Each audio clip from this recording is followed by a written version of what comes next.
Hello students, सभी students को मेरा प्यार भरा नमस्कार। तो कैसे हो आप लोग? आशा करता हूँ आप सभी स्वस्थ होंगे, मस्त होंगे और शानदार तरीके से अपनी स्टडी में लग गए होंगे, क्योंकि हमने अपना जो नया सत्र है वो बड़े ही धमाकेदार ढंग से शुरू किया है। और इस धमाकेदार शुरुआत में हमने अपनी बुक फ्लेमिंगो के 6 चैप्टर्स है वो कंप्लीट कर लिए हैं। बात करें उन चैप्टर्स के बारे में तो उनके बड़े ही महत्वपूर्ण जो पैराग्राफ्स हैं उनके बारे में हमने चर्चा कर ली है। उनके जो बड़े ही महत्वपूर्ण क्वेश्चंस हैं उनके बारे में भी हमने चर्चा कर ली है। इसका मतलब क्लासेज आप लोगों के लिए बड़ी ही महत्वपूर्ण रही हैं। अब बात करें आज की इस क्लास में, तो आज की इस क्लास में हम अपना चैप्टर नंबर 7 कौन सा है, पोइट्स एंड द पैनकेक्स, ये पढ़ने वाले हैं। देखो चैप्टर थोड़ा सा अपने पास लेंथी है, थोड़ी सी भाषा है वो थोड़ी सी टफ है, तो कोई दिक्कत नहीं है। मैं आज आप लोगों को ये चैप्टर बड़ी ही आसान भाषा में समझाने वाला हूँ। यानी कहने का मतलब है सबसे पहले जो चैप्टर की समरी है बड़ी ही आसान भाषा में समझने वाले हैं। इसके बाद में इसके जो बड़े ही महत्वपूर्ण पैराग्राफ्स हैं उन पैराग्राफ्स के क्वेश्चंस भी हल करने वाले हैं। और अंत में हम बात करेंगे इस चैप्टर के बड़े ही महत्वपूर्ण क्वेश्चंस जो आपके एग्जाम की दृष्टि से बड़े इंपॉर्टेंट होते हैं। तो क्लास आप लोगों के लिए बहुत ही महत्वपूर्ण होने वाली है। क्लास को कंप्लीट बिना स्किप किए हुए देखना। इस चैप्टर से आने वाले किसी भी पैराग्राफ को और किसी भी क्वेश्चन को अपनी एग्जाम में नहीं छोड़ने वाले हो। तो आज की इस क्लास को शुरू करें इससे पहले आप लोगों से एक बात कहना चाहेंगे, अगर आप हमारे चैनल पे और हमारे वीडियोस देख रहे हो, वीडियोस पसंद आ रहे हैं, हमारे चैनल को सब्सक्राइब कीजिए, वीडियो को लाइक कीजिए, शेयर कीजिए, साथ ही बेल आइकन को भी ऑन रखें ताकि मेरे वीडियोस के नोटिफिकेशन सबसे पहले आप लोगों के पास पहुंचे। अब ज़्यादा समय नहीं लेते, शुरू करते हैं आज का चैप्टर। और चैप्टर में कौन सा पढ़ने वाले हैं, पोइट्स एंड पेनकेक्स, ये चैप्टर अपना पढ़ने वाले हैं। बढ़िया चैप्टर है। देखो ऐसे नहीं कह सकते कि सर बढ़िया नहीं है चैप्टर, बढ़िया चैप्टर कहेंगे। थोड़ा सा लेंथी, थोड़ा सा टफ जो भाषा है वो है, तो इसको अपन आसान भाषा में बनाएंगे, चिंता मत करो। देखो पोइट्स का मतलब होता है कवि, पोइट्स यानी कवि जो होते हैं अपने पास, कवि जहाँ ना पहुँचे रवि वहाँ पहुँचे कवि, वो वाली बात है। तो इसमें बात करेंगे ये कैसे है।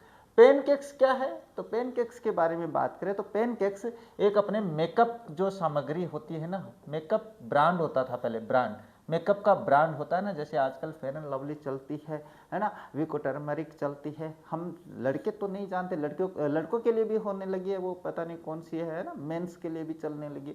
आजकल मेकअप की सामग्री बहुत निकल के आ रही है अंदर से, पता नहीं कहाँ कहाँ से लेके आ रही है। तो वैसे एक पेनकेक है, वो 90s की बात, 90s है या 50s की बात है, हाँ 50s की बात है। उस ज़माने में ये जो पेनकेक है वो ब्रांड नेम हुआ करता था मेकअप सामग्री का। अभी ये क्यों बनी है, क्या है इसका मैटर, वो तो हम क्लास में बात करने वाले हैं। सबसे पहले बात करेंगे अबाउट द ऑथर, यानी लेखक की बात कर लेते हैं। भाई अपने जो लेखक हैं वो कौन है, इसके बारे में छोटी सी चर्चा कर लेते हैं। इसके बाद में हम चैप्टर की तरफ भी चलेंगे। अब देखो चैप्टर थोड़ा सा टफ है तो थोड़ी आसान भाषा में भी समझाना पड़ेगा, थोड़ा धीरे भी समझाना पड़ेगा। तो अपने ऑथर जो कौन है वो है अशोकामित्रन। 1931 टू 2017 तक इनका जीवन काल रहा है। ए तमिल राइटर, वो तमिल यानी तमिल भाषा के लेखक थे। रिकाउंट्स हिज ईयर्स, अब वो क्या करते हैं, रिकाउंट्स का मतलब होता है याद करते हैं। याद करने का मतलब होता है बचपन की बातें याद करते हो कि नहीं आप भी, सर हम पहले ऐसे खेलते थे, मैं भी याद करता हूँ, तो ये भी याद करते हैं। लेकिन ये याद कर क्या करते हैं, his years at Gemini studio in his book my years with boss, यानी कहने का मतलब उन्होंने अपनी एक किताब लिखी थी my years with boss, which talks of the influence of movies on every aspects of life in India। यानी कहने का मतलब है जब वो अपने पास जेमिनी स्टूडियो में काम करते थे, जेमिनी स्टूडियो उस जमाने का एक स्टूडियो था जहाँ पे मूवी बनाई जाती थी। तो उन्होंने किताब लिखी माई ईयर्स विथ बॉस, इसमें वो याद करते हैं कि मैं जब जेमिनी स्टूडियो में था तो क्या हुआ करता था, है वही सी बातें अपन इस चैप्टर में करेंगे। The Gemini studios located in Chennai, Chennai में स्थित था। लोकेटेड का मतलब होता है स्थित, यानी वहाँ पे अवस्थित था। इसके बाद वाज सेटअप इन 1940, यानी इसका जो अपने पास सेटअप किया गया था, यानी इसको अपने पास क्या है, इसकी नींव रखी गई थी वो 1940s में रखी गई, 1940 में रखी गई थी। It was one of the most influential, influential का मतलब था प्रभावशाली, film producing organisations of India in the early days of Indian film making, यानी कहने का मतलब है भारत में शुरू में जब फिल्में बनाना शुरू हुई थी तो ये अपने पास एक प्रभावशाली स्टूडियो हुआ करता था उस जमाने में। भाई हमारे यहाँ कब मूवी बनना शुरू हुई है, 1940s के आसपास देखें तो थोड़ी सी अपने स्टूडियो की स्थापना हुई थी। उस जमाने में ये प्रभावशाली स्टूडियो हुआ करता था। इसके बाद में हाँ, it's founder was S S वसन, अपने पास अगर बात करें तो इसके जो फाउंडर हैं, इसके नींव रखने वाले हैं, वो ये हैं एस वासन है। द ड्यूटी ऑफ द अशोकामित्रन, अब अशोकामित्रन की बात करें तो अशोकामित्रन की ड्यूटी क्या थी, है ना, इन जेमिनी स्टूडियो में क्या काम करते थे, was to cut out, cut out का मतलब था कटिंग, निकालना, newspaper clippings on a wide variety of the subjects, यानी उसे न्यूज़पेपर में से कटिंग काटनी होती थी। उस ज़माने में अखबार भी बड़ा कीमती होता था। थोड़े दिन पहले से, अपन मोबाइल की दुनिया से थोड़ा सा पहले चलते हैं तो अखबार की वैल्यू हुआ करती थी, है ना, क्रेज हुआ करता था। तो उस ज़माने में अखबार की कटिंग काट काट के इकट्ठी किया करता था and store them in a file, और उनको फाइल्स में इकट्ठा कर लिया करता था।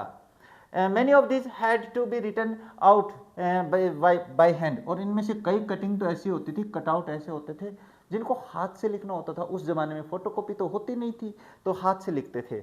Although he performed an insignificant function, he was the most well informed of all the members of the Gemini family, और जेमिनी फैमिली में ये माना जाता था ज़्यादातर सदस्यों के साथ ये अपने पास कुछ काम नहीं करते हैं, कम काम करते हैं।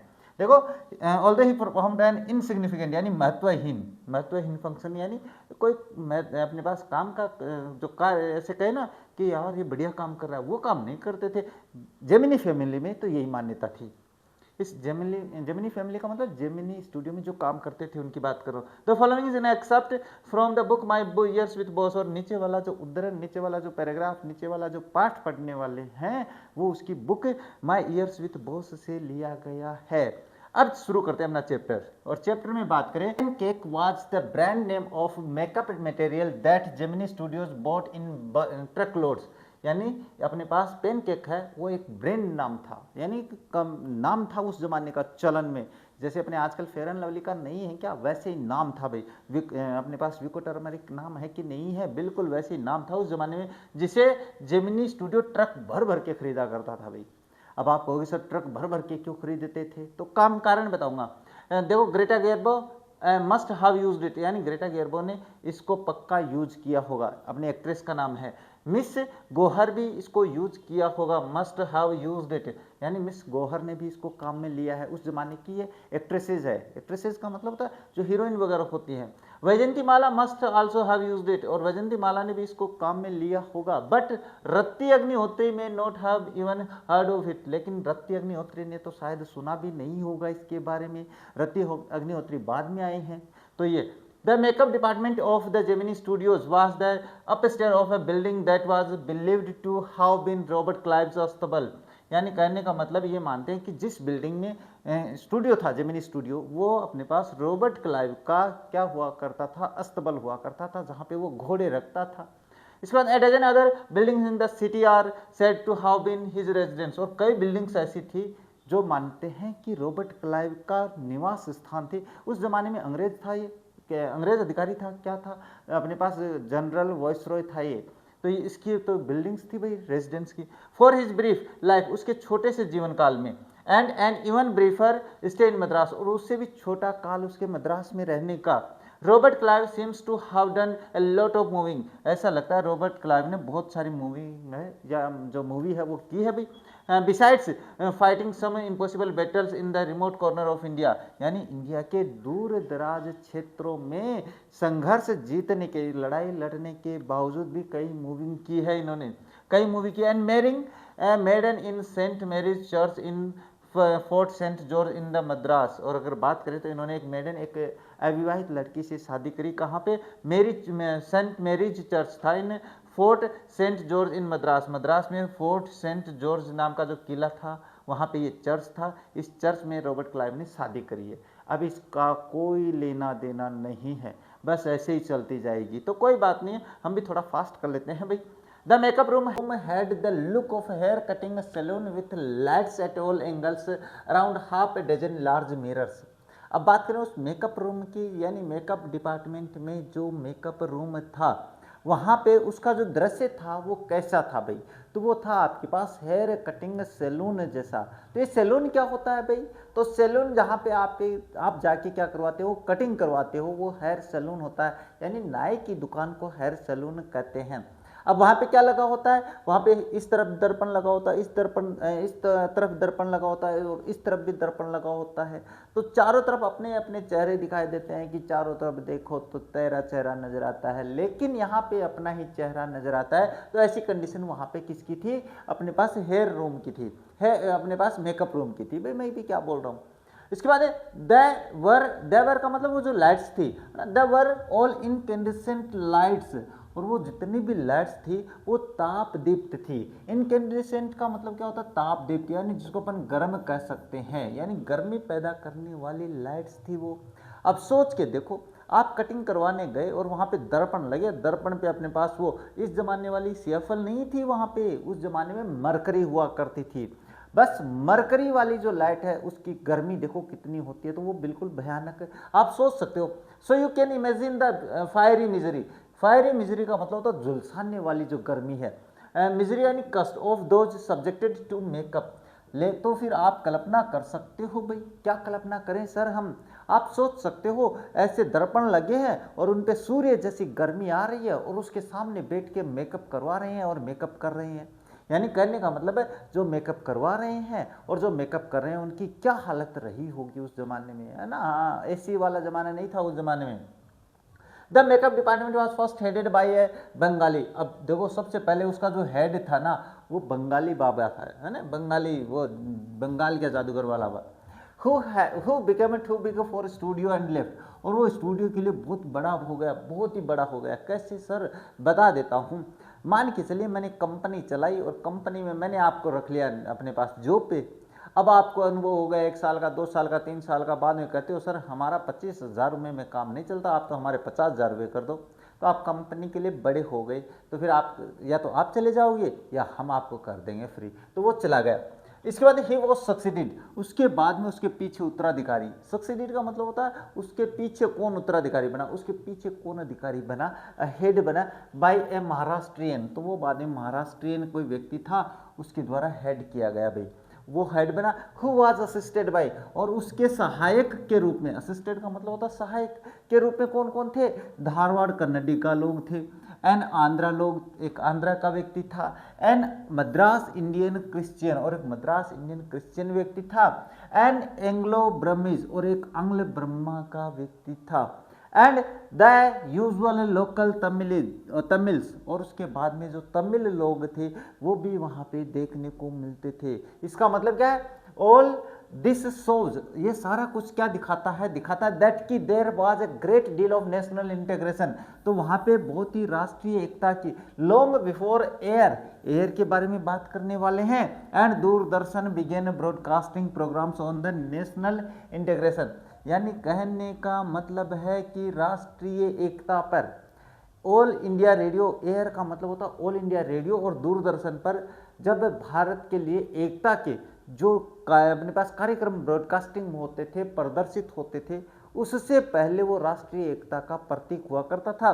दूरदर्शन पे कौन सा, मैं याद दिला देता हूँ आपको, एक गाना चला करता था, बड़ा देशभक्ति, बड़ा प्यारा सा गाना था। कौन सा था, मिले सुर मेरा तुम्हारा तो सुर बने हमारा। ये गाना आपने नहीं सुना है, मैंने सुना है भाई। अच्छा, इसके बाद this gang of nationally integrated makeup man could turn any decent looking person into a hideous criminal and huge monster with the help of truck loads of pancake.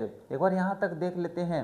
यानी कहने का मतलब है कि आपके पास ये जो मेकअप डिपार्टमेंट में लोग काम करते थे वो एनी डिसेंट का मतलब होता है कोई भी सभ्य दिखने वाला व्यक्ति, डिसेंट यानी सभ्य, पर्सन यानी व्यक्ति, इनटू ए हिडियस मतलब होता भयानक, क्रिम्जन यानी गहरा, ह्यूड यानी रंग, monster with the help of truck loads of the pancake. यानी कहने का मतलब है जो ट्रक भर भर के पैनकेक आया करता था, पैनकेक मैंने बता दिया है क्या है, उससे किसी भी सामान्य दिखने वाले व्यक्ति को, किसी भी सभ्य दिखने वाले व्यक्ति को बिल्कुल भयानक रंग में रंग कर उसको मोनस्टर जैसा दिखाई दे देते थे।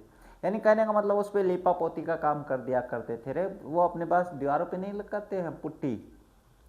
इसके बाद क्या दिया हुआ है, and a number of the other locally made potion and lotions. और बाकी अगर दूसरों की बात करें तो अन्य जो लोग थे वो पोशन एंड लोशंस बनाया करते थे, मलहम वगैरह बनाया करते थे। ये क्या होता है सर? अच्छा तो मैं बता देता हूँ, आपके बाल हो रहे हैं सफ़ेद, सर हमारी उम्र में नहीं होते, हो जाते हैं, लेकिन आपको शौक है कलर करवाने का, तो वो क्या करते हैं, घोल करके उनको बालों को कलर करते हैं।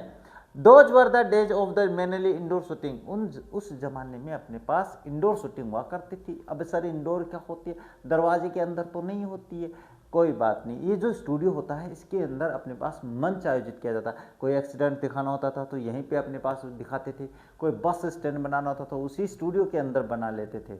तो ये अपने पास मैनली वहाँ पे हुआ करता था। इसके बाद क्या है, and only 5% of the films was shoot outdoors, और केवल 5% मूवीज है वो आपके पास आउटडोर में होती थी, यानी उस राज्य से बाहर या देश से बाहर हुआ करती थी, इसके अलावा नहीं हुआ करती थी। तो ये आपके पास पैराग्राफ होता है, और ये जो क्वेश्चंस है इस पैराग्राफ के, अब मैं ये नहीं करवाऊंगा, ये नहीं करवाऊंगा, ये नहीं करवाऊंगा, ये बाकी आपको करने हैं 3। अब इसका स्क्रीनशॉट ले लो, अगर होता है तो अच्छी बात है, अगर नहीं होते ये 3 क्वेश्चन तो कमेंट कर देना, मैं कमेंट में आपके प्रश्नों के उत्तर पक्का दूंगा, लेकिन आप करोगे तो, ऐसे तो मैं भी नहीं दूंगा। अच्छा ये मैं बता देता हूँ, देखो the belief about the makeup department building was that it had been, अच्छा इस जो मेकअप डिपार्टमेंट वाली बिल्डिंग है वो, उसके बारे में एक मान्यता है भाई, क्या थी वो, तो रेजिडेंस ऑफ रॉबर्ट क्लाइव, क्या उसका अपने पास निवास स्थान थी।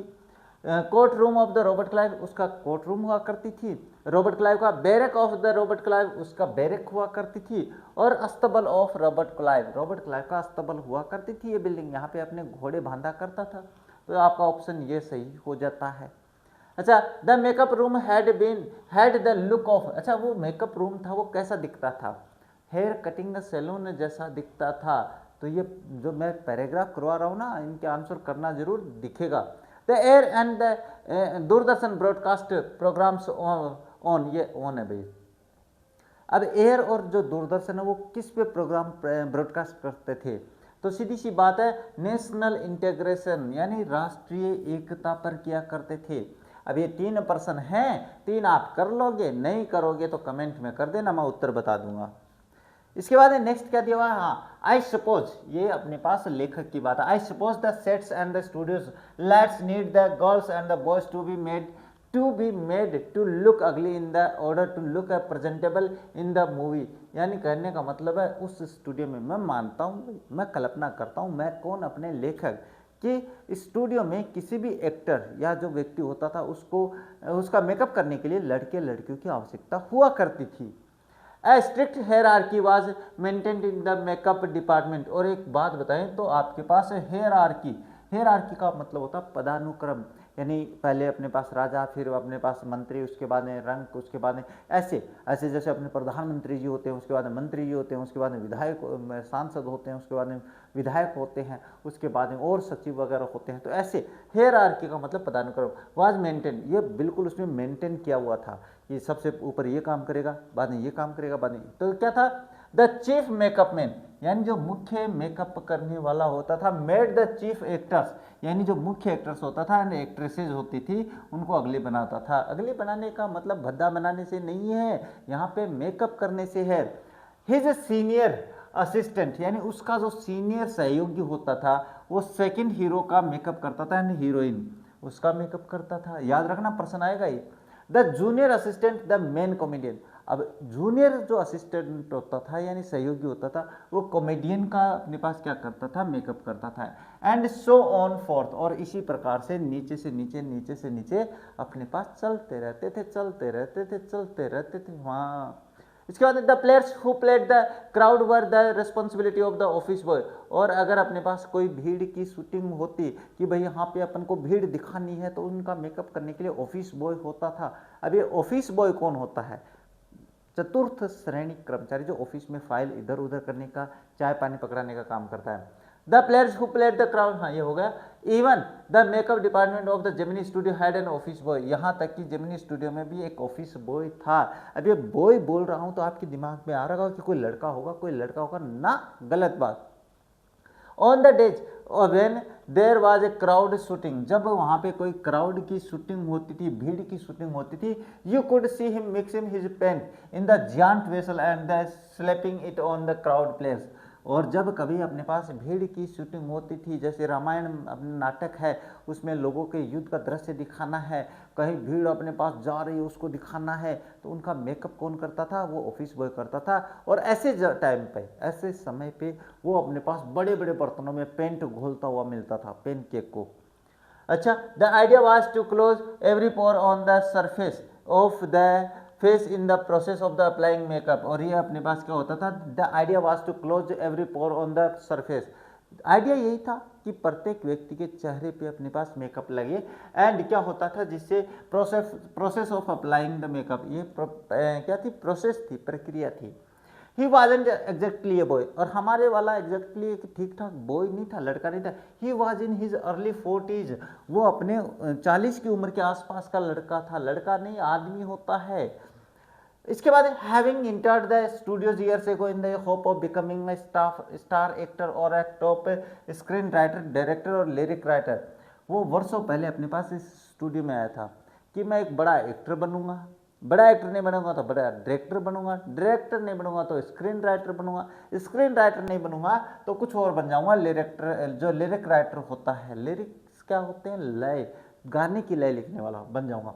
ही was A bit of poet, वो एक तरीके का कवि, एक प्रकार का छोटा मोटा कवि भी था।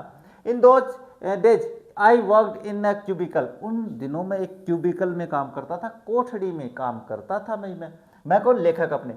To whole sides of which were French windows, और उसके दोनों तरफ अपने पास फ्रेंच विंडोज हुआ करती थी। वो कांच ऊपर नीचे करते नहीं है क्या? वो I didn't know at that time they were called the French windows, और उस जमाने में मैं भी नहीं जानता था भाई कि फ्रेंच विंडोज बोलते हैं क्या उनको। Seeing me sitting at my desk tearing up newspapers day in and day out, और मेरी सीट पर मुझे बैठे देख कर कि सीट पे बैठा हूँ, क्या कर रहा हूँ? अखबार फाड़े जा रहा हूँ, अखबार फाड़े जा रहा हूँ, उनको फाइल में लगा जा रहा हूँ। Most people thought I was doing next to nothing, ज़्यादातर लोग यही सोचते थे। क्या एक लाइन भूल गई क्या? हाँ, नहीं, सही है, ये सही है। मेरा काम क्या था? मुझे क्या करते थे लोग? अपने पास सारे दिन वहाँ पे बैठा देखते थे, अखबारों को फाड़ते देखते थे, तो लोगों को लगता था ये क्या काम कर रहा है भाई? कुछ नहीं कर रहा है, निठल्ला है ना? आपके लिए भी कहते हैं घर वाले। इसके बाद it is likely that the boss thought likewise too, और ये ज़्यादा संभावना थी कि बॉस भी बिल्कुल ऐसा ही सोचेंगे। अरे कहने का मतलब है, जब आपके बॉस, आपके आसपास के लोग ऐसा सोचते हैं तो बॉस के निगाहों में तो आप बिल्कुल वैसे होने वाले हो। So anyone who felt I should be given some occupation would barge into my cubicle and deliver an extended lecture, और जब किसी को लगता कि भाई मुझे थोड़ा बहुत काम दिया जाना चाहिए तो वो मेरी कोठड़ी में आता और एक बड़ा सा लेक्चर दे के जाता कि तुम ये कर लो, तुम ये कर लो, तुम क्या कर रहे हो? कुछ नहीं कर रहे हो, वहाँ जाओ, ये करो, वो करो। आपके लिए भी आता है। इसके बाद the boy in the makeup department had decided I should be enlightened on how great literary talent was being allowed to go waste in the department fit only for the barbers and the perverts. यानी कहने का मतलब है, और उसके बाद में जब वो अपने मेकअप वाला जो बॉय होता था, मेकअप बॉय होता था, वो मेरी ऑफिस में आता और फिर मुझे क्या कहता कि इस ऑफिस में है ना, ज़्यादातर लोगों के जो टैलेंट है वो बिल्कुल जो कि काम है अपने पास नाइयों का और भ्रष्ट लोगों का होता है, उसमें दबकर जल जाता है, जैसे कि उसका चला गया था। अच्छा, इसके बाद में क्या करें? ये क्या हो गया भाई? चलिए, हाँ, इसको अलग कर देते हैं भाई। हाँ, इसके बाद में क्या है? इसके बाद में ये पैराग्राफ है। तो पैराग्राफ में वही है नियम अपने पास, इसका स्क्रीनशॉट ले सकते हो, करना है करके देखो, नहीं करना है कोई बात नहीं है, पर्सन्स तो आपको करने हैं। तो चलिए देखते हैं इसमें, इसका स्क्रीनशॉट ले लो। इसके बाद ये जो क्वेश्चन है क्या है? The chief actor and actress were made by अगली, ये किसके द्वारा किया जाता था? तो चीफ मेकअप मैन के द्वारा किया जाता था। पर्सन है इसमें। During the process of the applying makeup the use good quality product, use pancake paint the face, close every pore of the face. ये आ जाएगा आपके पास इस प्रश्न का उत्तर। अच्छा, the age of the office boy was, अच्छा उस ऑफिस बॉय की उम्र कितनी थी? 40 के आसपास थी, तो ये हो जाता है। अब रही बात इन प्रश्नों की, तो इन प्रश्नों के आप स्क्रीनशॉट ले लो। अगर ये प्रश्न कर लेते हो तो बहुत अच्छी बात है, आप सीख जाओगे कुछ। और नहीं आता है कमेंट कर देना, मैं बता दूंगा, नहीं तो मैं नहीं बताऊंगा भाई। इसके बाद नेक्स्ट क्या दिया हुआ है? हाँ, सुन I was praying for crowd shooting all time. अब जाहिर सी बात है, जब ऑफिस बॉय यानी 4th ग्रेड का व्यक्ति आपके पास आकर आपको ज्ञान देगा, तो फिर वो क्या करता था कि मैं हमेशा यह आशा करता था कि बाहर शूटिंग चले भाई, भीड़ की शूटिंग हो। Nothing short of it could how save me from his epics. इससे क्या होगा कि मुझे कुछ है उसके एपिक्स से, उसके कार्यों से, वो जो अपने नैतिकता की बात करता है ना, उससे मुझे कोई नहीं बचा सकता था। केवल ये अपने पास भीड़ वाली शूटिंग होती थी ना, यही बचा सकती थी, क्योंकि वो फिर अपने उनके मेकअप में लग जाया करता था। In all instances of the frustration, अब इन सभी जो कुंठा के उदाहरण हैं, फ्रस्ट्रेशन यानी कुंठा जिसको अपन कहते हैं जलन, you will always find the anger directed toward a single person openly और covertly, and this man of the makeup department was convinced that all his woes and ignominy and the neglect were due to the Kothamangalam Subbu. और उसके सारी जो जलन की भावना थी, उसमें जैसे कुंठा थी, उसमें जैसे जलन थी, उसमें अपने पास क्या था, इग्नोमिनी, अपमान था, ये सारा किसके कारण था, मात्र एक व्यक्ति के कारण। और ये कौन था, कोटमंगलम सुब्बू। बस अब ये सुब्बू के आसपास चलेगी कहानी। Subbu was number 2 eight the Gemini studios, और अपने पास सुब्बू है वो जेमिनी स्टूडियो में नंबर 2 पे था भाई, बॉस के बाद में यही आता था।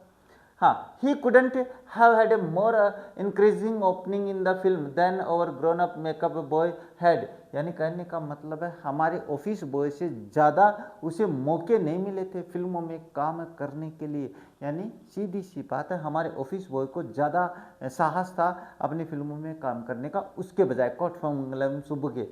ऑन द कॉन्ट्रेरी, इसके विपरीत, he must have had to face more uncertain and the difficult times. इसके अलावा अगर बात करें इसके विपरीत, तो उसे बहुत अनिश्चित समय, कठिन समय का सामना करना पड़ा। For when he began his career, जब उसने शुरू किया अपना career, there were no firmly established film producing companies और स्टूडियोज। जब उसने अपना करियर शुरू किया था तो वहाँ पे ना तो स्टूडियो थे, ना कोई कंपनी थी जो फिल्म बना सके। तो इसके बाद में even in the matter of the education, यहाँ तक कि शिक्षा में भी कोई बड़ा क्षेत्र हासिल नहीं किया भाई उसने, स्पेशली फॉर्मल एजुकेशन, यहाँ तक कि औपचारिक शिक्षा की बात करें। Subbu couldn't how had an appreciable lead over boy. यानी कहने का मतलब है सुब्बू हमारे ऑफिस बॉय से ऊपर किसी भी मैटर में नहीं था, चाहे फिल्मों में देख लो, चाहे आप एजुकेशन में देख लो, चाहे किसी अन्य मैटर में देख लो। इसके बाद में क्या दिया हुआ है, हाँ, but by virtue of being born in a Brahmin, लेकिन उसका एक गुण था ब्राह्मण परिवार में पैदा होना।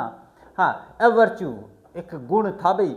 इंडीड, वास्तव में, he must have had exposure to more fluent situation and the people, वो अपने पास ज़्यादा लोगों के सामने हाव भाव पैदा करके लोगों को समझ सकता था, लोगों से अपने पास फीलिंग करवा सकता था, लोगों से बातचीत कर सकता था वो।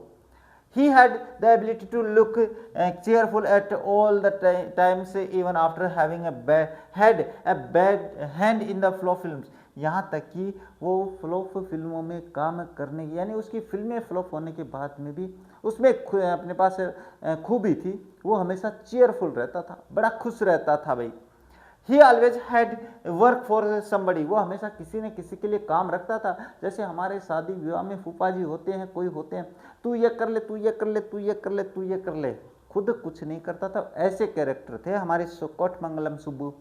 अच्छा, इसके बाद he could never do things on his own, वो खुद कुछ नहीं करता था। But his sense of the loyalty made him identify himself with his principles completely and turn his क्या दिया हुआ है यहाँ पे, सर्टेन, देखते हैं भाई यहाँ पे क्या दे दिया, हाँ, entire creativity to his principal से। और इसके बाद में क्या बात है, प्रिंसिपल से एडवांटेज, यानी करने का मतलब वो उसके बाद में सारी बातें अपने क्या करता था कि अपने सिद्धांतिक बातें वो सारी उससे किया करता था। चलिए आगे देखते हैं, आगे क्वेश्चन है भाई, तो ये तो आपको खुद को करने हैं। अच्छा, ये क्या हो गया भाई, चलिए देखते हैं, चलिए देख लेते हैं। हाँ, ये तो खुद को करने हैं, और इसके बाद में ऊपर वाले मैं बता देता हूँ। The narrator started praying for, जो लेखक है वो क्या प्रार्थना करना शुरू करता था भाई, तो अपने पास क्राउड शूटिंग के लिए प्रार्थना करता था, ताकि कोटमंगलम सुब्बू नहीं भी ऑफिस बॉय से छुटकारा पा सके। Subbu must have had a face uncertain and difficult times, Subbu का बड़ा ही अनिश्चित और कठिन समय गुजरा है। The ability Subbu had was, Subbu में क्या क्वालिटी थी, हर समय अपने पास खुश रहता था। To look cheerful at all times. अब इन प्रश्नों के उत्तर आप देख सकते हो, नहीं आते तो कमेंट कर देना, नहीं कोई बात नहीं है, ये अपने पास इसका स्क्रीनशॉट ले लो और इसमें से प्रश्न आएंगे पक्का आपकी बात। हाँ चलिए, he was tailor made for films, अगर बात करें उसकी तो वो फिल्मों के लिए बनाया गया परफेक्ट आदमी था। टेलर मेड का मतलब होता परफेक्ट, ये रहा टेलर मेड, इसका मतलब परफेक्ट आदमी था फिल्मों के लिए। हाँ, here was a man who could be inspired when commanded, और वो एक ऐसा आदमी था जब उसको कमांड दी जाती तो इंस्पायर कर देता था भाई, इंस्पायर प्रेरणा देता था। जैसे the red fights the tigress and under water and kills her but takes pity on the cubs and the tends them lovingly. अब एक क्या होता है, चूहा जो होता है, एक टिग्रेस मतलब जो बाघिन होती है उससे लड़ता है, उसको मार देता है। बताओ, चूहा बाघ को मार देता है, बाघिन को, और उसके बच्चों के प्रति अपनी दया दिखाता है। लेकिन बाद में क्या कहता है, I don't know how to do the scene, the producer would say and the Subbu would come out with the 4 ways of the red pouring affection on its victim of spring. एक बार यहाँ तक बता दे तुम, हाँ यहीं तक है। इसके बाद क्या होता है कि जैसे ही बॉस कहता है, क्या कहता है प्रोड्यूसर निर्माता, कि मैं इस सीन को कैसे करूं, तो आपके पास जो सुब्बू था वो अपने पास नए नए तरीके लाकर 4 नए तरीके बता देता और कहता कि जैसे अपने पास क्या है कि सुब्बू को would come out 4 ways of the red pouring, यानी कहने का मतलब चूहा है अपने जो विक्टिम है, जो जिसका उसने शिकार किया है, उसके बच्चों पे दया दिखाता है। इसके बाद good but I am not sure it is effective enough, और जब अपने पास द प्रोड्यूसर वुड से, और जब प्रोड्यूसर ये कहता नहीं मुझे लगा नहीं है प्रभावशाली होगा क्या, अरे यार ठीक है लेकिन थोड़ा सा और better. And in a minute Subbu would come out with 14 more alternative, और इतने करने के बाद में सुब्बू है वो 14 क्या है 14, हाँ 14 नए तरीके ले आता था। यह ऐसा व्यक्ति था भाई। तो film making must have been and was so easy with a man like Subbu, Subbu के साथ काम करना मतलब फिल्में बनाना आसान था। Around and if there was a man who give direction और definition to Gemini studio during its golden years it was Subbu. अगर जेमिनी स्टूडियो के सुनहरे दिनों में किसी ने इसे दिशा निर्देश दिया है किसको, जेमिनी स्टूडियो को, तो वो सुब्बू ही था। याद रख लेना भाई, सुब्बू कौन, Subbu had a separate identity as a poet and that thought, though he was certainly capable of more complex and higher form. हाँ, सुब्बू एक प्रकार का छोटा मोटा कवि था, तो उसको जटिल बातें, जटिल कविताएं लिखने में देखा जाता था। जैसे certainly capable of more complex, यानी बिल्कुल सक्षम था निश्चित रूप से जटिल एंड हायर फॉर्म्स, उच्च क्वालिटी के लिखने में। He deliberately chose to address his poetry to the masses, लेकिन फिर भी वो अपनी कविताओं में बड़े जन समूहों को इंगित करता था। अच्छे जटिल कविताएं लिख सकता था वो, लेकिन उसने क्या है, उसने अपने पास बड़ा जो जन समूह है उसको लिखना शुरू कर दिया, उसके लिए लिखना। His success in films overshadowed and dwarfed his literary achievement। बस उसकी जो फिल्म बनाने उसकी सफलता जो थी ना फिल्मों में, ओवरशेडोड, वो अपने पास ओवरशेडोड ऊपर छा गई थी किसके, उसके कवि वाले गुणों पे। इसके बाद में क्या है, और सो हिज क्रिटिक्स फेल्ट, और ऐसा ही अपने पास उसके आलोचक महसूस करते हैं। He compose several truly original story poems, उसने बहुत ही अपने पास सत्य जो आधारित है, सत्य आधारित कविताएं वो लिखी हैं भाई। And in folk refrain and the diction and also wrote a sprawling novel Thillana Mohanambal with dozens of the very deftly etched characters, और उसने अपने पास बहुत ही बढ़िया एक उपन्यास भी लिखा भाई, और उसका नाम क्या है, थिलन्ना मोहनम बाल, ये याद रखना, नाम पक्का पूछ सकते हैं। इसके बाद he quite successfully recreated the mood and the manner of the devadasis to of the early 20th century, और 20वीं सदी की जो देवदासीज हुआ करती थी उनको जीवंत रूप से पेश करने का काम है वो सुब्बू ने किया है। इसके बाद में he was an amazing actor, एक बढ़िया शानदार एक्टर था भाई। He never aspired to the lead role, कभी भी उसकी अभिलाषा नहीं थी कि मैं मुख्य रोल में भूमिका निभाऊं। ऐसे नहीं कि जैसे अपने पास मुख्य भूमिका होती है ना एक्टर एक्ट्रेसेस की, वैसी भूमिका निभाऊं, लेकिन but whatever subsidiary role he played in his film in any of the film, और अगर किसी भी फिल्म में उसने काम किया है, ही performed better than the supposed main players, तो उसने मुख्य जो एक्टर था उससे बढ़िया भूमिका निभाई है, यानी बढ़िया एक्टर था वो, कौन, सुब्बू। अब इसके प्रश्नों की बात करते हैं, तो ये तो 3 आपको करने हैं, ये मैं बता देता हूँ। How many ways did Subbu suggest about the red sporing affection on it's victims of spring. तो कहने का मतलब वो कितने तरीके बता देता है, वो 4 तरीके बता देता है, ये रहा। इसके बाद है with Subbu the making of film was very easy. Very easy कहाँ पे है भाई, ये वेरी इजी है फिर, है ना, वेरी इजी, ये हो जाता है। अच्छा, critics of the Subbu felt that he was very successful in filmmaking, he had good literary achievements, और he was a good office boy, he had nothing to do with films, he had good literary अपने पास achievements, ये उसका critics वो सोचते थे। अब इन प्रश्नों का आप स्क्रीनशॉट ले लो और ये स्क्रीनशॉट ले लो, खुद करना, नहीं आए तो बता देना भाई।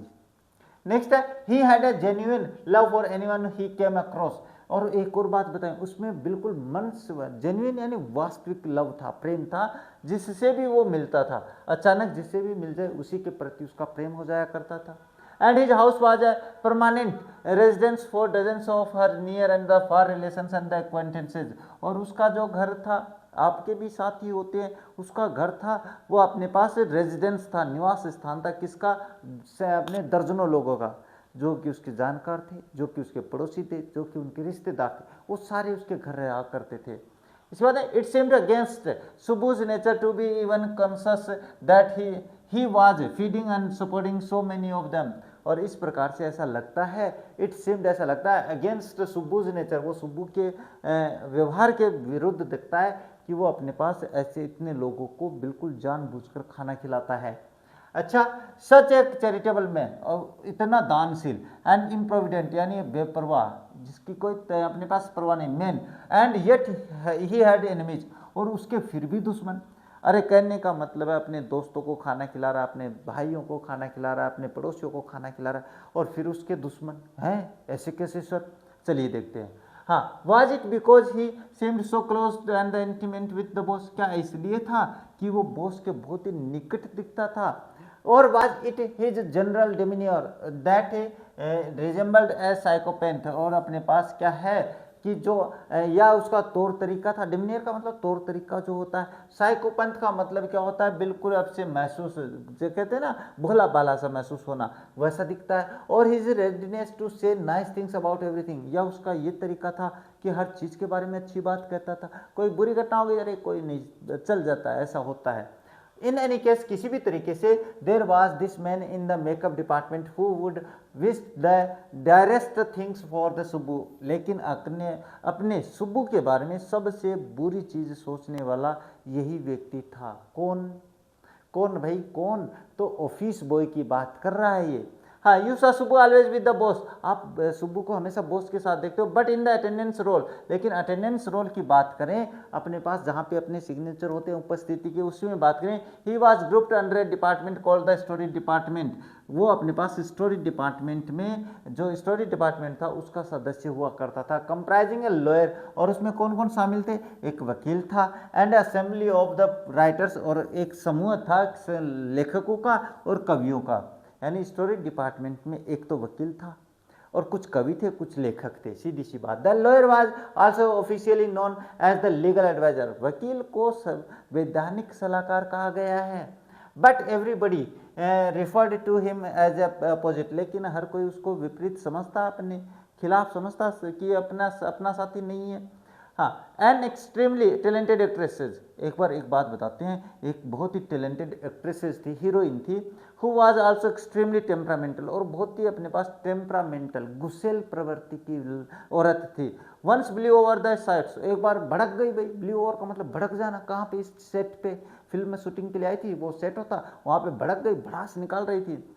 वाइल एवरीवन स्टूड स्टन, जब हर कोई सन्न खड़ा था, स्तन का मतलब सन, the lawyer quietly switched on the recording equipment, तो जो वकील था उसने अपने पास जो रिकॉर्डिंग इक्विपमेंट होता है, जिसमें रिकॉर्डिंग होती है आवाज़, वो चालू कर दिया। When the actress paused for breath, और जब एक्ट्रेस अपने पास बोले जा रही थी और सांस लेने के लिए रुकी, the lawyer said to her, lawyer ने उससे कहा 1 मिनट प्लीज, उसने कहा एक मिनट के लिए कृपया, and he played back the recording, और उसने वो रिकॉर्डिंग चालू कर दी। There was nothing incriminating or unmentionably foul about the actress's tirades against the producer. हाँ, वहाँ पे अपने पास कोई भी दोषारोपण नहीं था, वहाँ पे कोई भी बुरी बात नहीं थी प्रोड्यूसर के खिलाफ. But when she heard her voice again through the sound equipment, लेकिन जब उसने अपनी आवाज़ सुनी उस इक्विपमेंट के through, she was struck dumb, वो बिल्कुल स्तब्ध रह गई भाई, गूंगी हो गई. क्यों? उसने उसकी आवाज़ सुनी, बहुत ही भयानक गंदी आवाज़ लगी भाई. इस प्रकार से अपने पास ये क्वेश्चन है भाई. अब आप ये कर लेना, इसमें समय बहुत है अपने पास, लंबा पीरियड अपनी क्लास काफ़ी, अरे मैं कालांश की बात कर रहा हूँ, अपनी कक्षा काफ़ी बड़ी हो जाएगी. स्क्रीनशॉट लो, इसके अपने पास बता देना, अगर आए तो अच्छी बात है, नहीं आए तो कमेंट कर देना, मैं बता दूंगा. Next, a girl from the country side, देहात क्षेत्र की एक लड़की, वो देहात क्षेत्र की थी भाई. देहात क्या होता है? गांव देहात. She hadn't gone through all the stages of the worldly experience that generally precede a position of the importance and the sophistication that she had found herself catapulted into. अब वो बेचारी गांव देहात की एक्ट्रेस रह गई, तो उसने अपने आप को शहर के अनुसार, नियमों के अनुसार नहीं डाला था, उस जटिलताओं के अनुसार नहीं रहना सीखा था, तो उसका अपना करियर क्या होता है? She never quite recovered from the terror she felt that day, उस डर से, उस आतंक से वो कभी बाहर नहीं निकल पाई जो उसने उस दिन महसूस किया था. That was the end of the brief and the brilliant acting career, और वो अपने पास छोटे से और ब्रिलियंट करियर का अंत हो जाता है उस एक्ट्रेस का. The legal adviser who was also a member of the story department, legal adviser जो कहानी डिपार्टमेंट का हिस्सा था, had unwittingly brought about the sad end, और वो नहीं चाहते हुए भी एक दुखी अंत ले आता है एक एक्ट्रेसेस का.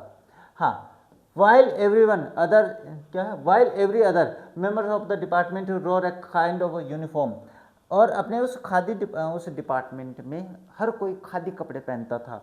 Khadi dhoti with a slightly oversized and the clumsily tailored white khadi shirt, यानी कहने का मतलब है उस डिपार्टमेंट में हर कोई धोती कुर्ता पजामा, और वो भी बिल्कुल बेढंगे तरीके से सिला हुआ पहनता था. जबकि द लीगल एडवाइजर और pants and the a tie and the sometimes a coat that looked like a coat of mail, और कभी कभी अपने पास जो, यानी और वो जो एडवाइजर था यानी वकील है, वो तो कोट पैंट ही पहनेगा भाई, और कभी कभी वो अपने पास पैंट शर्ट पहन के आता था, लेकिन कभी कभी कोट भी पहनता था, जो कि अपने पास ट्रेन में टीटी पहनता है.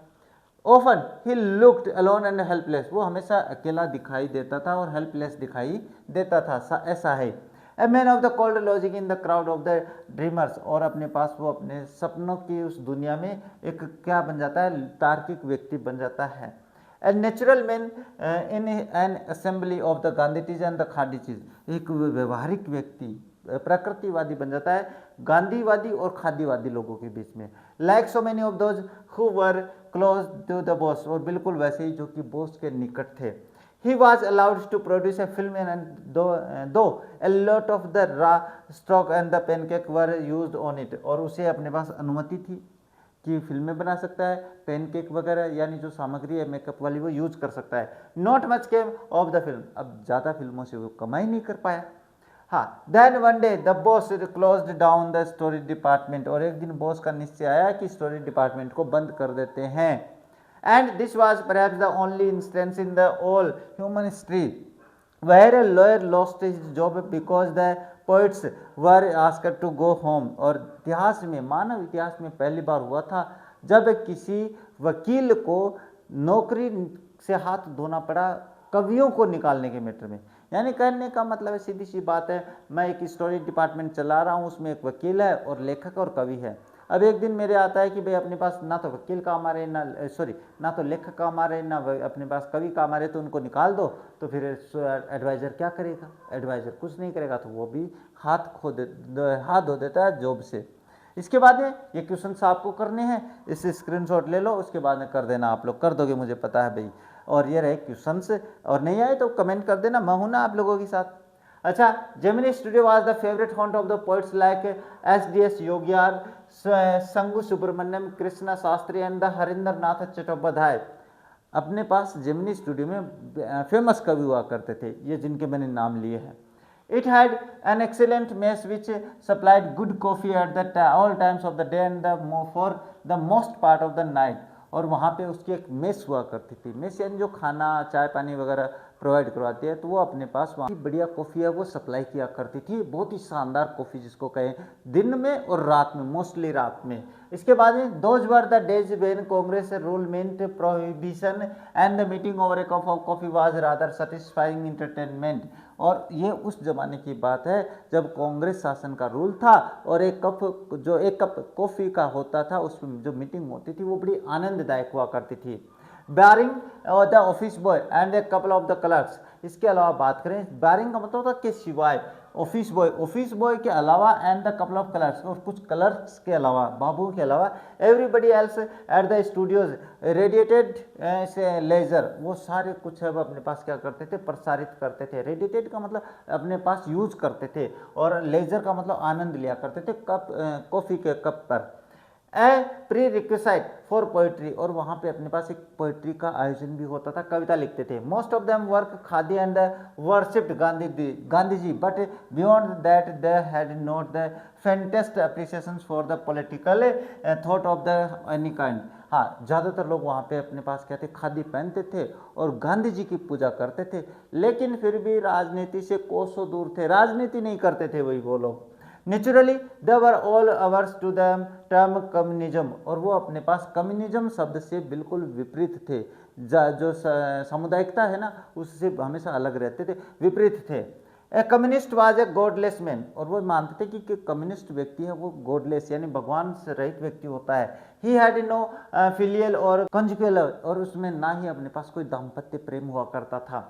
ही हैड नो कंपिक्शन का मतलब हिचकिचाट about killing his own parent और द हिज चिल्ड्रेन, और उसमें अपने पास कोई हिचकिचाट नहीं होती थी कम्युनिज्म व्यक्ति में, जो कम्युनिज्म को मानता था उसमें कि अपने बच्चों को मार दे और अपने माता पिता को मार दे, उसमें कोई हिचकिचाट नहीं होती थी। He was always out to cause and the spread unrest and the violence among the innocent and the ignorant people, और वो अपने पास जो अज्ञानी और जो भोले भाले लोग होते थे उसमें हमेशा क्या फैलाता था, हमेशा अपने पास क्या, अनरेस्ट और द वायलेंस, वो हिंसा ही फैलाता रहता था। सच अपने पास क्या है, such naturally floated about vaguely among the khadi clad poets, नहीं ये गलत हो गया, सच notions which prevailed अपने पास everywhere in else in the South India at that time also, और उस जमाने अपने पास क्या है, साउथ इंडिया में ऐसे जो नियम है वो हमेशा चलते रहते थे, प्रसारित थे। इसके बाद also naturally floated about vaguely among the khadi clad poets of the Gemini studios, और ऐसे ही नियम अपने पास खादी क्लेड का मतलब तो खादीवादी जो लोग थे उनका जो समूह था उनके बीच में ऐसा नियम चला रहता था। Evidence of it was soon fourth coming, और इसका प्रमाण है वो जल्द ही आने वाला था। इसके बाद में देखो क्या आता है, इसके बाद एक क्वेश्चन सब है, ये करने हैं, इसमें से करने हैं तो ये कर लेना भाई, और नहीं है तो बता देना भाई। इसके बाद में देखो बात करते हैं next, when Frank Buchman moral rearmament army some 200 strong visited Madras sometimes in 1952। अभी क्या होता है कि फ्रैंक बुशमैन से मॉरल रीआर्मेमेंट आर्मी, एक अपने पास संघ, अपने उस दल का नाम है, जो नाटककार थे उनका, अब वो अपने पास लगभग कितने हैं, 200 कम लगभग 200 लोग स्ट्रॉन्ग मजबूत विजिटेड मद्रास समटाइम्स इन 1952। ये अपने पास जो नाटककार था, ये जो नाटक के कलाकार थे, ये 1952 के आसपास यहाँ पे आए भी। They could not have found a warmer host in India than the Gemini studios, और उनको अपने पास कोई गर्मजोशी से स्वागत करने वाला स्थान नहीं मिला जेमिनी स्टूडियो के बजाय। Someone called the troupe in an international circus, किसी ने उसको कहा कि अंतर्राष्ट्रीय सर्कस है। The weren't very good on the trapeze and their acquaintance with the animals was only at the dinner table, और अपने पास बात करें तो वो अपनी कलाबाजी में ज़्यादा होशियार नहीं थे, और जानवरों से उनका परिचय केवल डिनर टेबल पे होता था, जानवर उनके लिए केवल खाने की सामग्री थी। But the presented 2 plays in the most professional manner, लेकिन उन्होंने 2 नाटक पेश किए भाई बहुत ही शानदार तरीके से। कौन सा, देर जोथम वैली, एक तो था Jotham valley and the forgotten factor, और एक फॉरगॉटन फैक्टर, ये नाटक प्रस्तुत किए उन्होंने। Rain several shows in the Madras, कई शो बनाए गए इसके मद्रास में, and along with the other citizens of the city, और अन्य जो शहर के नागरिक थे। द जेमिनी फैमिली ऑफ 600 सा द प्लेज ओवर, उन्होंने जो जेमिनी स्टूडियो के लगभग 600 सदस्यों ने वो नाटक देखे। एंड ओवर अगेन, बारंबार देखे भाई, एक बार नहीं देखे, बारंबार देखे। The message of the plays were usually plain and the simple homilies, और अगर बात करें उस नाटक का, सीधा सा सिंपल सा संदेश था। But the sets and the costumes were अपने पास फर्स्ट रेट, लेकिन उनके अपने पास कहें कि जो नाटक था ना वो तो सीधा साधा सा था, लेकिन उनकी जो ड्रेसिंग सेंस था वो बढ़िया शानदार फर्स्ट रेट था।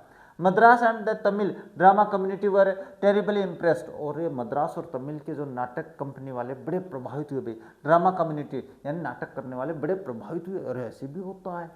इसके बाद and the for some years almost all Tamil plays had a scene of the sunrise and the sunset in the manner of the Jotham valley with a bare stage, और अपने पास कुछ वर्षों तक अपने पास जो मद्रास के नाटक हुआ करते थे उसमें सूर्योदय और सूर्यास्त का समय हुआ करता था, जैसे कि जोथम वैली में दिखाया गया था। ए वाइट बैकग्राउंड कर्टेन, एक सफ़ेद पर्दे का बैकग्राउंड हुआ करता था। And a tune played on the flute, और एक बांसुरी पे धुन बजाई जाती थी। It was some years later that I learn that the MRA was a kind of the counter moment in international communism, और कुछ समय बाद मुझे पता चला कि जो एमआरए है वो अपने पास अंतर्राष्ट्रीय कम्युनिज्म में अपने उसका काउंटर मूवमेंट है, उसके विपरीत जो आंदोलन है वो हुआ करता है। And the big bosses of the Madras like mister Vasan simply played into their hands, और जो अपने पास बिग बॉस थे हमारे, कौन से, मिस्टर वसन, वो उनके हाथों की कठपुतली हुआ करते थे।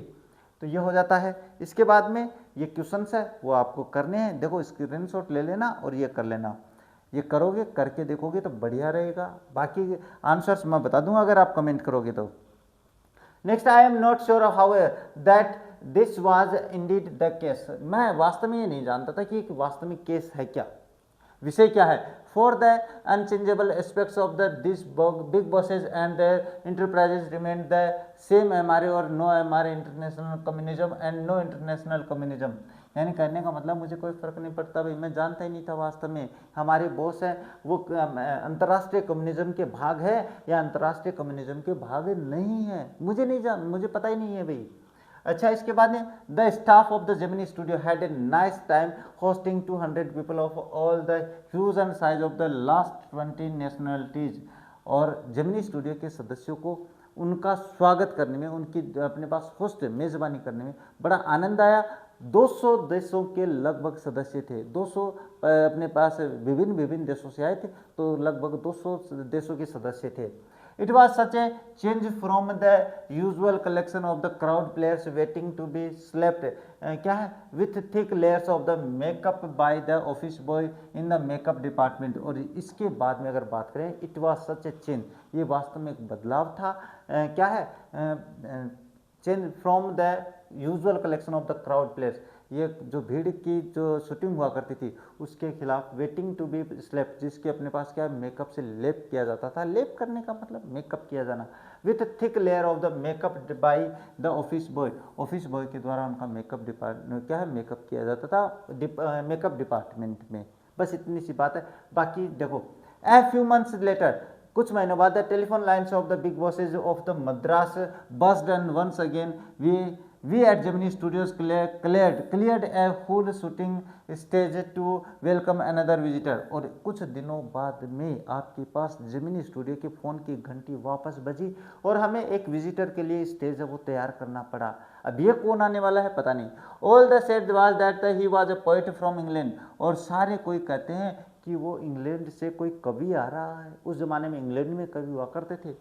हाँ, the only poets from England that the simple Gemini studio staff new and heard of were Wordsworth and Tennyson. अपने पास क्या है कि जेमिनी स्टूडियो के जो सदस्य थे उन्होंने इंग्लैंड के एक दो कवियों के नाम सुने थे, जिसमें वर्ड्सवर्थ थे और टेनिसन थे। The more literate one knew the Keats of Keats, और कुछ ज़्यादा पढ़े लिखे किट्स के बारे में जानते थे, और सेली एंड द बायरन, उनके बारे में जानते थे, कुछ पढ़े लिखे। And one or two might have faintly come to know about someone by the name Eliot, और कुछ यहाँ वहाँ इक्के दुक्के है वो इलियट के बारे में भी जानते थे। Who was the poet visiting the Gemini Studios now? लेकिन अब जेमिनी स्टूडियो में कौन सा व्यक्ति, कौन सा कवि आ रहा है? अब देखो बात करते हैं नेक्स्ट आता है he is not a poet, और वो कवि नहीं था भाई। वो कौन? वो जो मेहमान आने वाला था वो कवि नहीं था। ही इज एन एडिटर, वो एक एडिटर था, वो एक संपादक था, अखबार था। That's why the boss is giving him a big reception, और इसीलिए जो हमारे बॉस थे मिस्टर वसन, वो उनको बहुत ही ज़्यादा अहमियत दे रहे थे। रिसेप्शन का मतलब होता है सम्मान देना ना उनके सामने। Vasan was also the editor of the popular Tamil weekly Ananda Vikatan, यानी कहने का मतलब इस पत्रिका के संपादक थे अपने पास वसन। तो भाई एडिटर को अपने पास क्या है, सम्मान देगा ही। यानी कहने का मतलब है दो टीचर्स जब मिलते हैं पता चल जाता है ये भी टीचर है, तो बातचीत हो जाती है। आप अपने पास जॉब लग गए, जॉब लगने के बाद में आप टीचर बन गए, तो टीचर आपका अगर फ्रेंड भी टीचर रहेगा तो पक्का बात करेंगे, आप अनजान से भी मिलेंगे तो बात करेंगे। तो यही बात है यहाँ पे। He wasn't the editor of any of the non names of the, हाँ ही वाजंट, वो जो आ रहा था ना वो आपके पास कोई एडिटर संपादक नहीं था। Of any of known names of the British publications in Madras, और अपने पास मद्रास में जो पब्लिकेशंस आते थे, जो अखबार वगैरह आते थे, जो वीकली जो पत्रिकाएं आती है, उनमें से जो जितने भी अखबार थे उनका एडिटर भी नहीं था वो। तो फिर वो था कौन? अच्छा, that is those known at Gemini studios, जो कि जेमिनी स्टूडियो में जानते थे। जेमिनी स्टूडियो में जैसे दैनिक भास्कर पढ़ते हैं तो दैनिक भास्कर का भी वो नहीं था, राजस्थान पत्रिका पढ़ते तो उसका भी नहीं था, ब्रिटिश का था। तो ब्रिटिश जो न्यूज़पेपर्स थे उनमें से वो किसी का भी नहीं था जिनको जेमिनी स्टूडियो वाले जानते थे। इसके बाद दैट इज, हाँ ये since the top man of the Hindu, यानी कहने का मतलब है ज़्यादातर तो द हिंदू अखबार था भाई अपने पास। वर टॉकिंग द इनिशिएटिव, प्रारंभिक तौर से मानते थे कि द हिंदू का जो एडिटर है वो हो सकता है। The surmise was that the poet was the editor of a Delhi, यानी लेकिन बाद में ये अपने पास शर्माइश का मतलब यहाँ पे ये जो छोटी छोटी बातें हैं इनमें ये सुनने को आया कि वो तो वीकली अखबार का है, ये तो दिल्ली है, ये सॉरी हाँ एडिटर ऑफ अ दिल्ली, वो तो दिल्ली पत्रिका का है। But not from the Manchester, लेकिन वो मैनचेस्टर गार्डियन का नहीं है भाई, ये भी अखबार का नाम है मैनचेस्टर गार्डियन जो है उसका भी संपादक नहीं है, और द लंदन टाइम्स, और लंदन टाइम्स का भी नहीं है। तो फिर वो है कौन भाई कौन? हाँ, that was all that even the most well informed among us new, और यही वो अपने पास अखबार हैं जिनके संपादकों को हम जानते हैं मोस्टली, ज़्यादातर जो कैंडिडेट है जेमिनी स्टूडियो। एट लास्ट, अंत में अराउंड 4 in the afternoon, शाम को 4 बजे, द पोइट और द एडिटर, या तो वो कवि था या वो एडिटर था, इनमें से यही तो बात चल रही थी, कोई कवि या एडिटर हो सकता है। अराइव, वो पहुंचा भाई। ही वॉज ए टाल मैन, एक लंबा आदमी, वेरी इंग्लिश, बहुत ही ज़्यादा अंग्रेजी बोलने वाले, फै करने वाला है ना, अपने नहीं है। Very serious and of course very unknown to all of us, बहुत ही गंभीर और हम सबसे अनभिज्ञ था, कोई नहीं जानते थे उसको। अच्छा, battling with half a dozen pedestals fans on the shooting stage, और वहाँ पे अपने पास पेडेस्टल फैंस कौन से होते हैं? जो टेबल पंखे होते हैं कि नहीं, उनको बोलते हैं, जिनके पैर होते हैं वो पैरों पे खड़े होते हैं, उन पंखों के स्टेज पे वो जो कि उनके सामने होते हुए स्टेज पे जाता है।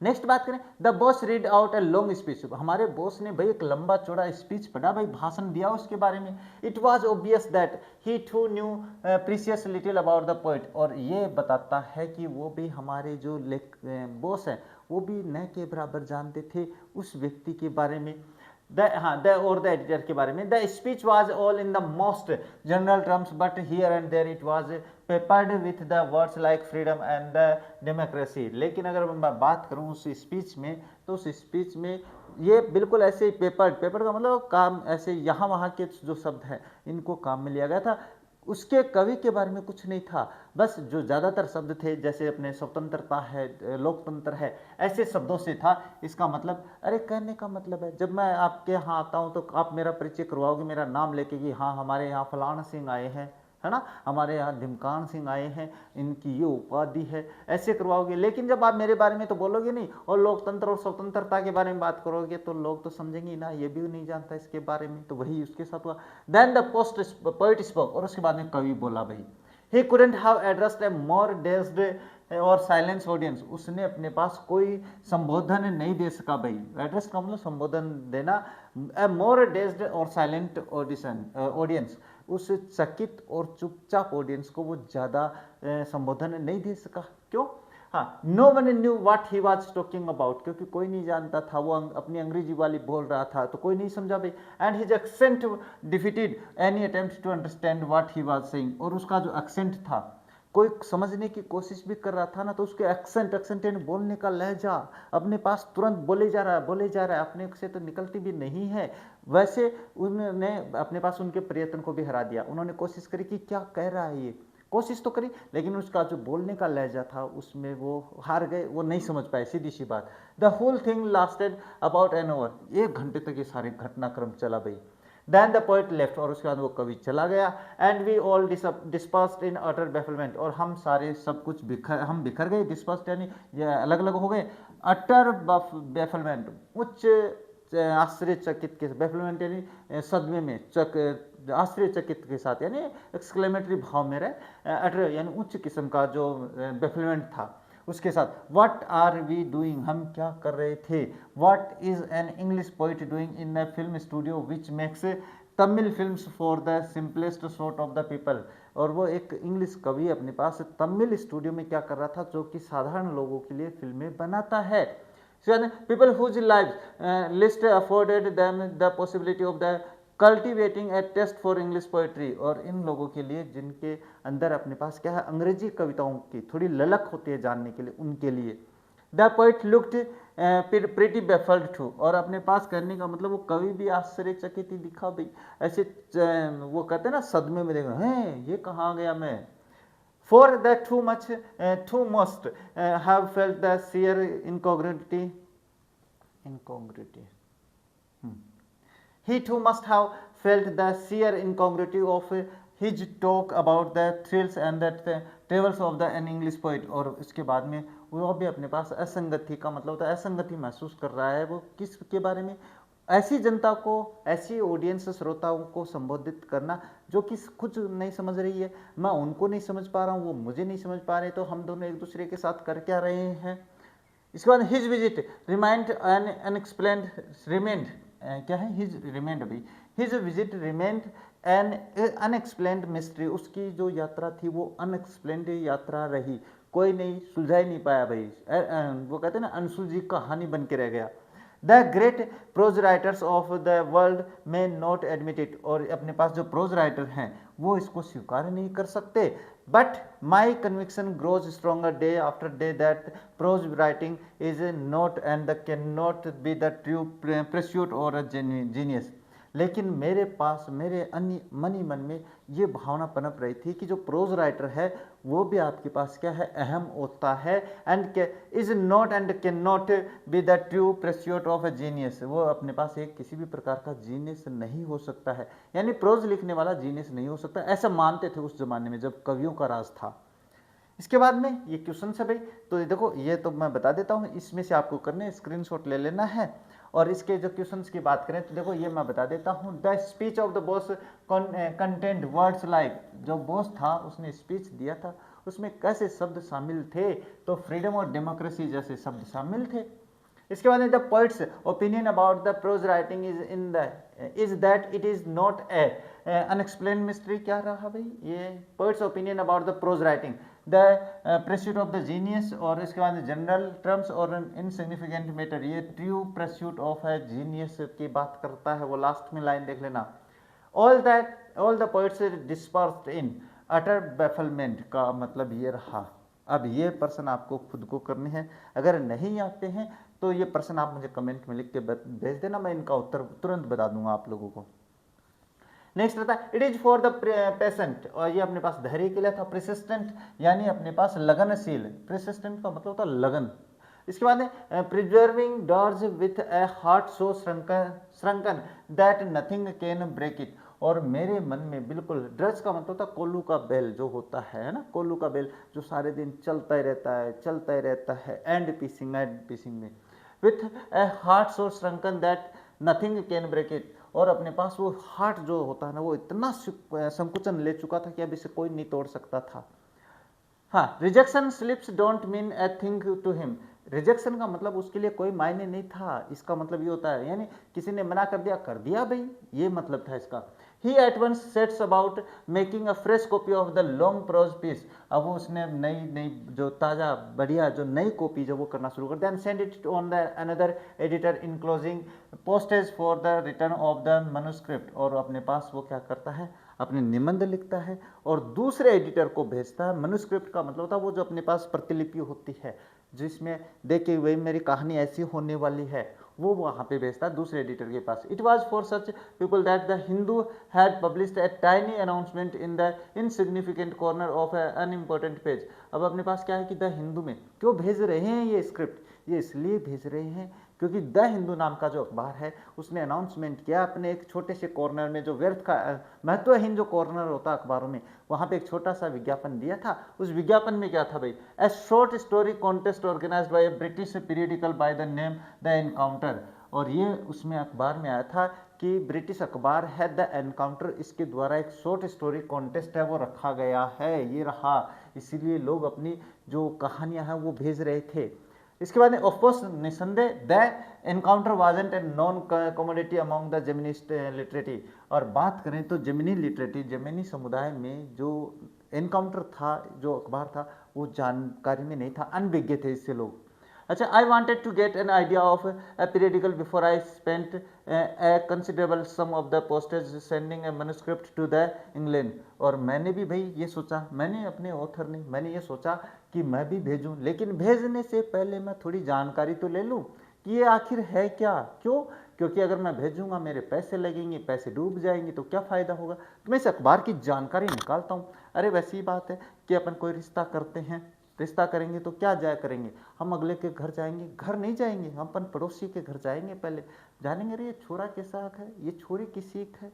तो जो पड़ोसी होते हैं ना वो हकीकत बयां करते हैं, हकीकत नहीं रहे, वो बढ़ा चढ़ा के बताते हैं। जो कमी होती है ना, एक कमी को ये 10 गुना बता देते हैं, इसलिए पड़ोसियों से सावधान। इन दोज डेज, उन दिनों में, the British Council library had an entrance with no long winded signboards or and notices to make you feel you were sneaking into a forbidden area। और उस जमाने में, उन दिनों में ब्रिटिश काउंसिल लाइब्रेरी जो थी उसके कोई दरवाजे नहीं थे, दरवाजे थे लेकिन वहाँ पे आपको ऐसा फील नहीं होता था कि आप ऐसे चोरी से घुस रहे हैं, ज़बरदस्ती घुस रहे हैं, अपनी नाक वहाँ पे डुबो रहे हैं, ऐसा कुछ महसूस नहीं होता था भाई उस लाइब्रेरी में। And there were copies of the Encounter, और वहाँ पे अपने पास द एनकाउंटर की कॉपियाँ रखी हुई थी, जो अखबार है ना उसकी, lying about in various degrees of the freshness, और वो सारी ढेरों पड़ी थी और ताज़ा थी, अभी हाल फिलहाल की थी, almost untouched by the readers. और ये सारी कॉपीज जो थी ना, इनको कोई पढ़ा ही नहीं था। अखबारों के साथ भी ऐसा होता है, कोई अखबारों की जो गड्डी है वो ऐसी की ऐसी बच जाती है, कोई नहीं खरीदता है, तो वो वैसी की वैसी थी, कोई नहीं उनको पढ़ा ही नहीं था। When I read the editor's name, और जब मैं एडिटर का नाम मैंने पढ़ा, I had a bell ringing in my heart, shrunken heart, तो मेरे डूबे हुए हृदय में वो घंटियां बजने लगी, टन टन टन टन। कौन सी, जैसे मूवीज में होती है ना, दो भाई बिछड़ जाते हैं और अंत में मिलते हैं तो मंदिर की घंटियां बजती है, वैसी घंटियां मेरे हृदय में शुरू हो गई थी। It was the poet who had visited the Gemini studio. पता है उसका जो एडिटर था वो कौन था, वो वही व्यक्ति था जो जेमिनी स्टूडियो में आया था। I felt like I had found a long lost brother and I sang, हाँ, और मुझे लगा मेरा लंबे समय से बिछड़ा भाई मिल गया है, मेरा बिछड़ा यार मिला दे, नहीं मेरा भाई मिला दे। And I sing as I sealed the envelope, और जैसे मैं उस लिफाफे को पैक कर रहा था मैं गाना गाया, मैंने गाना गाया, and wrote out the his address, और उसका एड्रेस लिख दिया, पता।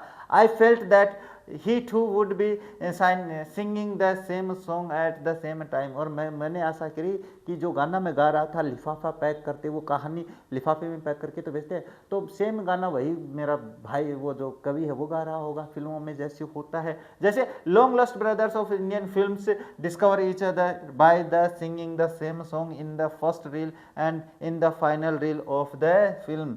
और हमारी मूवीज में भी तो ऐसा ही होता है, दो भाई बिछड़ गए और दोनों भाई बचपन में एक सेम गाना गाते हैं, और जब फिल्म का अंत होता है तो वहां पे वो सेम गाना गाकर मिल जाते हैं, अरे मेरा भाई मिल गया, है ना। याद है क्या कोई ऐसी मूवीज? हाँ, ऐसी मूवी भी हो तो बताना मुझे, मैं आपको बताऊंगा कहानी। चलो, स्टेफन स्पेंडर नाम क्या था उसका? स्टेफन स्पेंडर नाम था, Stephen that was his name, ये उसका नाम था। अच्छा, ये अपने पास पैराग्राफ है तो मैं बता देता हूँ, इसका स्क्रीनशॉट ले लेना भाई। हाँ चलिए, पहला है the narrator wanted to get about the periodical के बारे में क्या जानकारी लेना चाहता था वो, तो वो अपने पास एडिटोरियल और न्यूज उसके बारे में जो थी ना खबरें वो जानना चाहता था। Long sign boards and the notice gave an idea and the feeling that you were, अपने पास क्या है, entering into a forbidden area, entering to a public place, और यू क्या है, यू नो अबाउट द, ये अपने पास ये आ जाएगा भाई, इंटरिंग इनटू ए फॉरबिडन एरिया, वो वहाँ पे संकेत थे, इसका मतलब ये होता है, लेकिन वहाँ पे ऐसे संकेत नहीं थे।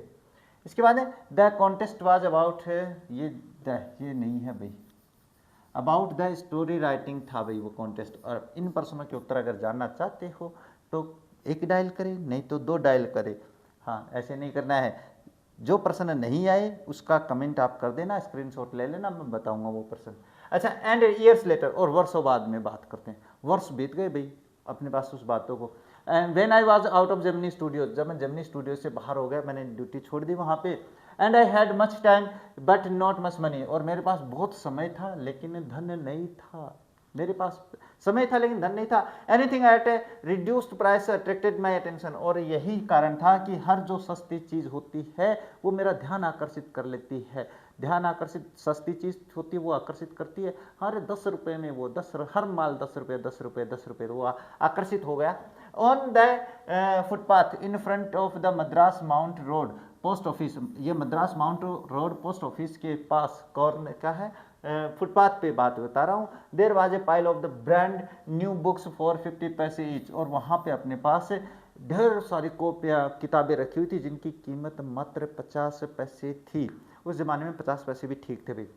हाँ, actually there were copies of the same book, हाँ यद्यपि वो सारी एक समान कॉपियाँ थी भाई।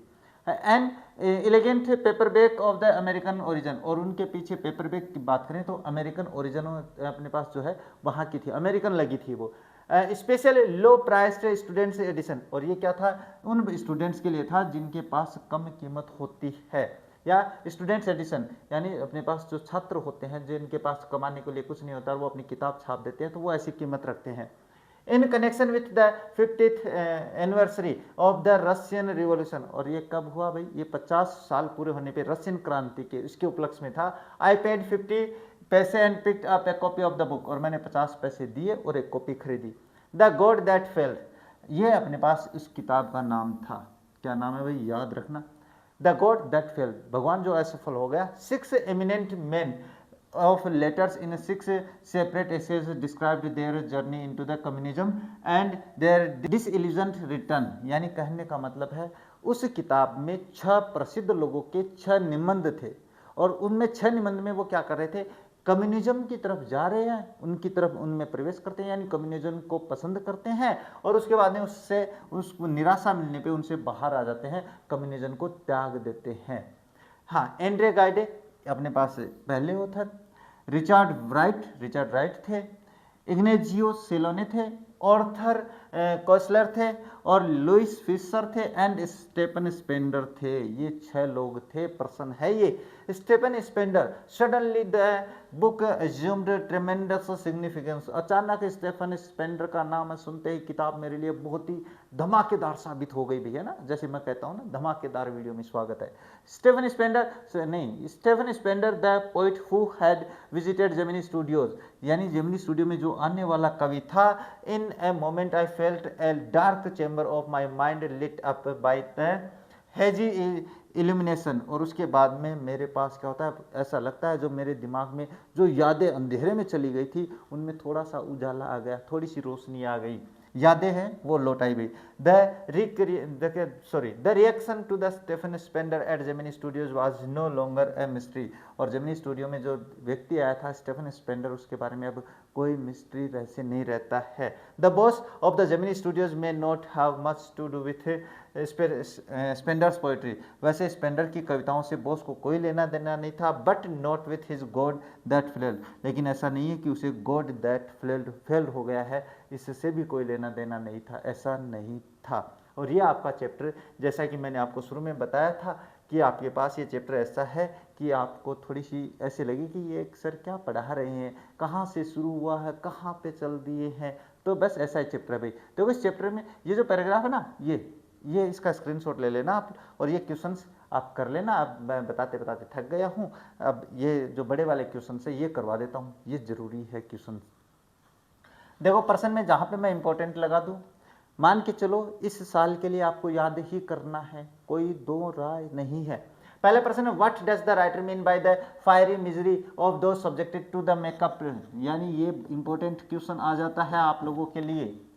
अच्छा, कवि का जो लेखक है उसका क्या मतलब है fiery misery of those subjected to makeup, यानी जो मेकअप करवाने आते हैं, मेकअप करते हैं, उनके लिए वो फायरी मिजरी है, झुलसाने वाली जो दुख है वो है। कैसे?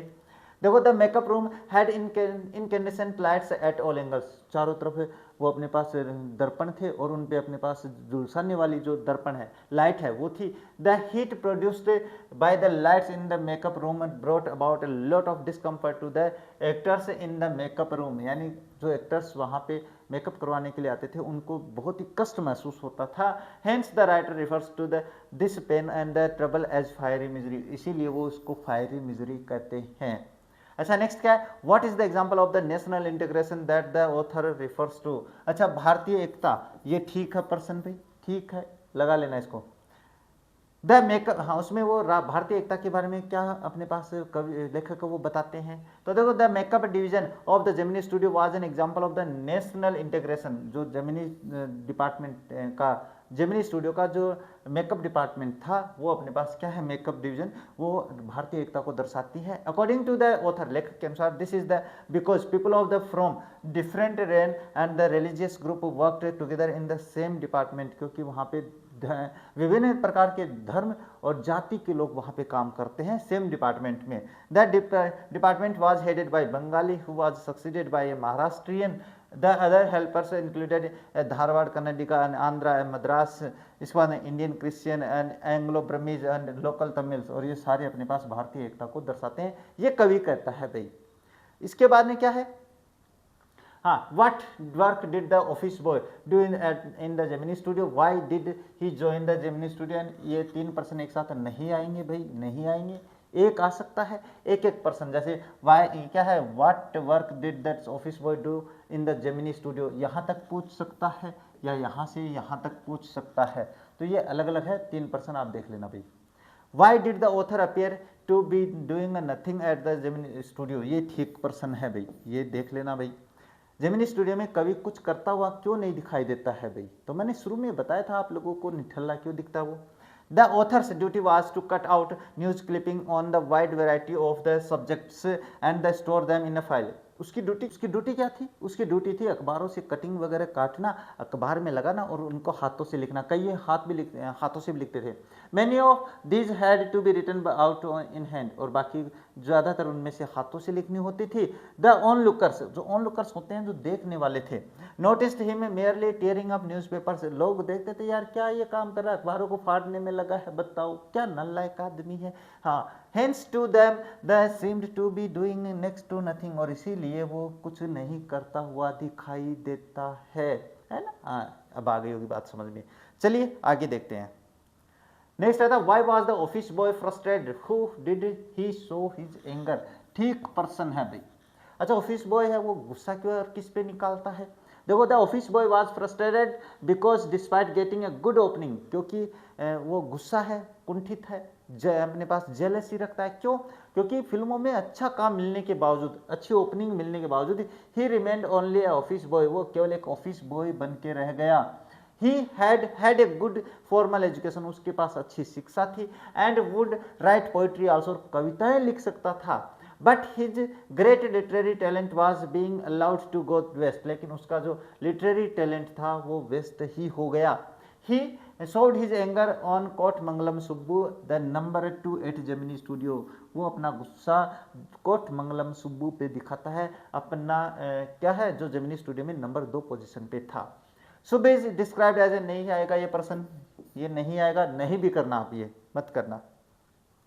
अच्छा, why was the legal adviser refer to, ये बढ़िया पर्सन है, ये 3 नंबर का पर्सन आ सकता है ना। हाँ चलिए, द लीगल एडवाइजर है, उसको भाई दूसरों के विपरीत क्यों माना जाता था उसको, तो कारण था the legal adviser was refer to the as the opposite by others because of his manner and the actions, उसके तौर तरीकों से, उसके कार्यों से उसको अलग माना जाता था। क्या माना जाता था? अलग माना जाता था। He wore pants and tie, pant पहनता था, शर्ट पहनता था, टाई पहनता था, sometimes a coat that looked like a coat of mail, वो कभी कभी कोट भी पहनता था जो कि अपने पास जो मेल मतलब डाक होते हैं जो अपने पास ट्रेन में पहनते हैं ना टीटी वगैरह, वो। While every other member of the story department roar A kind of the uniform khadi and dhoti and the khadi shirt, और बाकी जो दूसरे लोग थे वो खादी धोती या खादी शर्ट वो पहना करते थे। Often he looked alone and helpless, इसलिए वो अकेला दिखाई देता था, असहाय दिखाई देता था।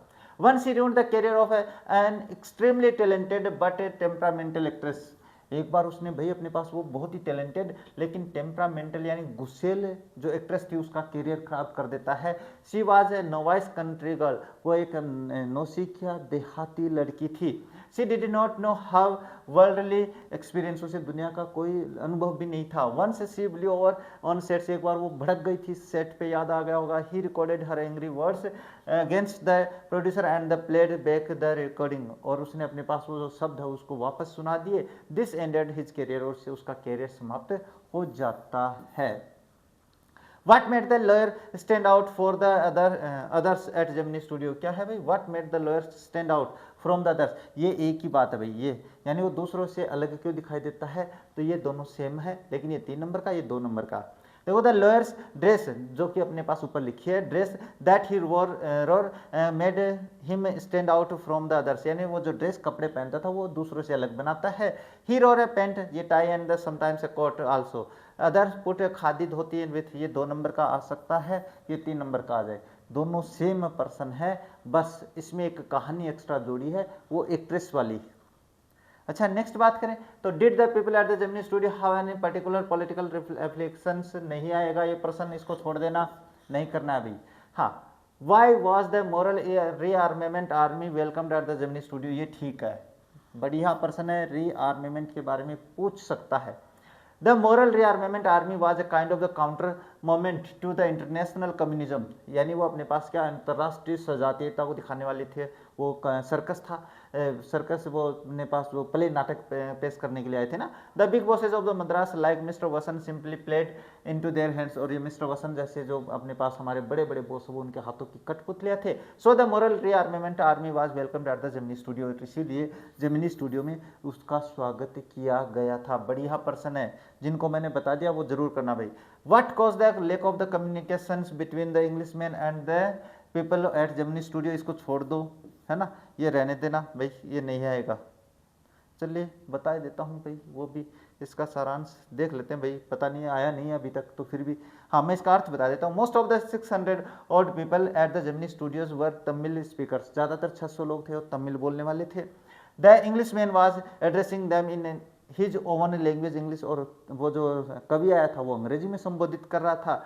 He had a peculiar accent, उसका एक विशिष्ट अजीब सा ही उच्चारण था। Hence there was a lack of the communication between the Englishman and the people at the who could not follow what he was saying, और यही कारण था कि दोनों के बीच में वार्तालाप कम हुई थी। ये पूछ रहा है कि दोनों के बीच में जो वार्तालाप है, कम्युनिकेशन है, वो कम क्यों हुआ, क्योंकि वो तो तमिल जानते थे और वो अंग्रेजी में बोल रहा था, इसीलिए। तो ये प्रश्न है ना, कर लेना भाई, ये ना तो बाद में पता नहीं पूछ ले तो दिक्कत हो जाएगी। Why is the Englishman's visit referred as the unexplained mystery, बढ़िया पर्सन, बढ़िया है भाई पर्सन, उसके यात्रा है वो अनसुलझी रहस्य क्यों बताया गया है, तो देखिए the Englishman's visit to the Gemini Studio is referred to as an unexplained mystery, ये पहले क्यों उसके अनएक्सप्लेन्ड यानी अनसुलझी रहस्य बताया गया, क्योंकि because no one could decipher his identity, क्योंकि कोई उसकी आइडेंटिटी नहीं पहचान पाया। Whether he was a poet or an editor, या तो वो कवि है कि एडिटर है।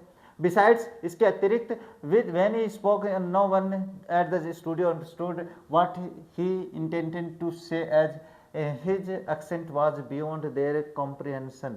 और वो जब उसने अपना बोलना शुरू किया था, संबोधन दिया था, तब उनको पता भी नहीं चला था कि भाई ये कहना क्या चाह रहा है, अरे कहना क्या चाहते हो। पर्सन बढ़िया है। Who was the English visitor to the studios, ठीक पर्सन है, लेकिन इंपॉर्टेंट नहीं है भाई।